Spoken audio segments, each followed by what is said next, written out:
Assalamualaikum warahmatullahi wabarakatuh. Perkenalkan, nama saya Binti Pasal Barik dengan NIM 55532300057, mahasiswa Ekonomi Pembangunan kelas 4B. Pada video ini, saya akan membahas tentang dua pembahasan.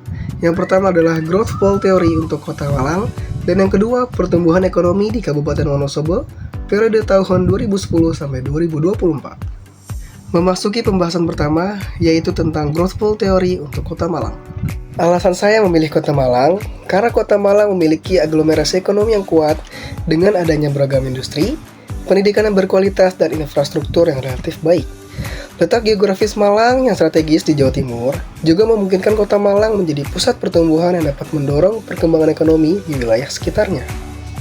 Selanjutnya, analisis Growth Poll Theory. Kota Malang adalah salah satu kota besar di Jawa Timur dengan ekonomi yang berkembang pesat. Kota Malang memiliki banyak destinasi wisata yang populer seperti Batu, Gunung Bromo, dan Taman Wisata Selekta. Sektor pariwisata, pertanian, dan industri merupakan growth pole yang berpotensi mempengaruhi pertumbuhan ekonomi untuk Kota Malang. Memasuki backwash effect atau dampak negatif dari growth pole untuk Kota Malang, yang pertama adalah urbanisasi ke Malang meningkat menyebabkan penurunan penduduk di daerah pinggiran.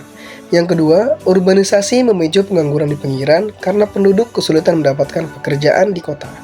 Yang ketiga, ekonomi masyarakat pinggiran tertinggal dengan akses fasilitas dan layanan yang lebih rendah dibanding pusat Kota Malang.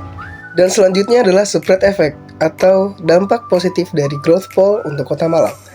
Yang pertama adalah pertumbuhan sektor pendidikan, pariwisata, dan industri kreatif di Malang mendorong peningkatan produksi dan pendapatan di wilayah sekitarnya. Yang kedua, perkembangan infrastruktur dan lapangan kerja di daerah sekitar Malang membantu mengurangi tekanan populasi di kota dan menciptakan keseimbangan demografis.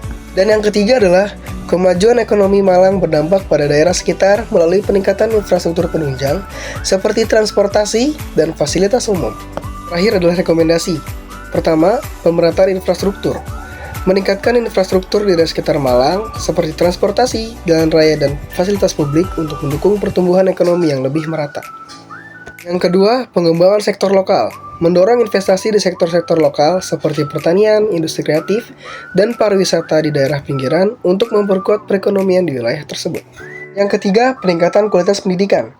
Dengan memperkuat akses pendidikan di daerah sekitar, membuka lebih banyak peluang pelatihan keterampilan untuk mengurangi ketimpangan dalam tenaga kerja. Yang keempat, kolaborasi antara pemerintah dan swasta.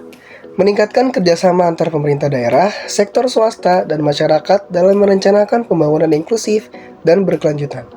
Dan yang kelima adalah penyuluhan ekonomi dan sosial.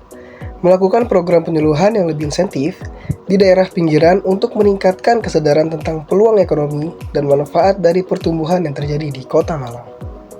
Selanjutnya memasuki pembahasan kedua, yaitu tentang pertumbuhan ekonomi Kabupaten Wonosobo periode tahun 2010 sampai 2024. Dilihat dari tabel proporsi atau distribusi perkembangan PDRB Kabupaten Wonosobo tahun 2010 sampai 2024. Dapat 3 sektor teratas atau sektor unggulan yang ditandai dengan warna hijau dan 3 sektor terbawah atau sektor yang memiliki pertumbuhan lambat ditandai dengan warna merah.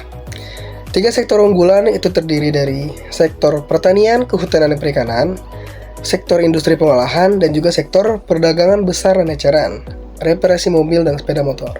Dan juga 3 sektor terbawah, yaitu adalah ada sektor pengadaan listrik dan gas, sektor pengadaan air, pengelolaan sampah, limbah, dan daur ulang, dan juga sektor jasa perusahaan.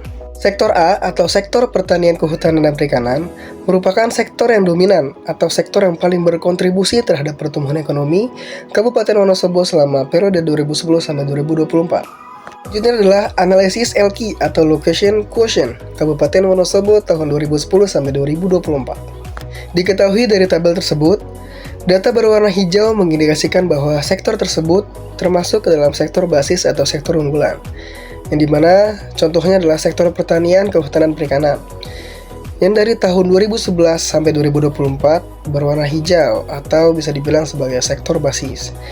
Dan terdapat sektor pengadaan air, pengelolaan sampah, limbah, dan daur ulang yang hanya menjadi sektor basis pada tahun 2011 dan selebihnya tidak termasuk dalam sektor basis.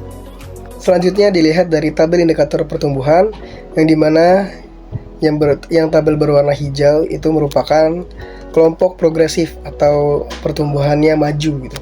Sedangkan untuk tabel yang berwarna pink itu kelompok sektor yang pertumbuhannya lambat. Di sini yang pertumbuhannya lambat terdapat dua sektor, yaitu sektor pertanian, kehutanan perikanan, dan juga sektor administrasi pemerintahan, pertahanan, dan jaminan sosial wajib. Pada grafik tersebut, secara keseluruhan, sektor ekonomi di Kabupaten Wonosobo berada pada kuadran 2 dan kuadran 3. Di mana pada kuadran 2 menunjukkan bahwa sektor-sektor ekonomi yang ada di wilayah tersebut pertumbuhannya cepat, tetapi daya saing untuk sektor-sektor tersebut tidak baik. Dan pada kuadran 3 menunjukkan bahwa sektor-sektor ekonomi di wilayah bersangkutan memiliki pertumbuhan yang lambat dengan daya saing yang kurang baik. Baik, mungkin itu saja yang bisa saya sampaikan mengenai pembahasan-pembahasan sebelumnya. Kurang lebihnya mohon maaf. Assalamualaikum warahmatullahi wabarakatuh.